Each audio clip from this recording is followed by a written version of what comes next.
Yeni bir xəbər var. İstərdim o xəbəri mən sizə çatdırım. O hansı ki özlərini niqodne, yəni xəstə deyənlər var. Onlarla bağlı bədxəbərimiz var. Onlar hamısı qaçıb gizlənib. Bir dənə də sənəd tutublar ki, qarnımda, bağırsağımda, ürəyimdə, ciyərimdə problem var, amma əslində çox sağlamdılar. Hərbi xidmətə möhlət hüququ alanların sağlamlığı yenidən yoxlanılır. Ayıq olun. Milli Nöqtəsi xəbər verir ki, səfərbərlik və hərbi xidmətə çağırış üzrə dövlət xidmətinin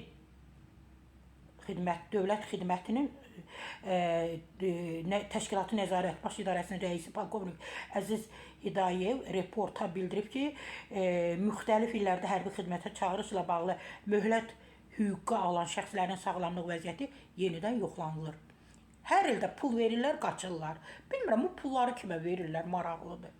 Mən inanmıram ki, hansı komandir, hansı rayonun komissarı onlardan pul alsın, amma bilmirəm hansı yollarına idir. Onun sözlərinə görə son bir il ərzində müxtəlif dövrlər üzrə möhlət hüququ verilmiş vətəndaşlar arasında təkrar yoxlanış aparılıb. Sağlamlıq vəziyyətində ciddi problem aşkarlanmayanlar artıq hərbi xidmətə cəlb olunur.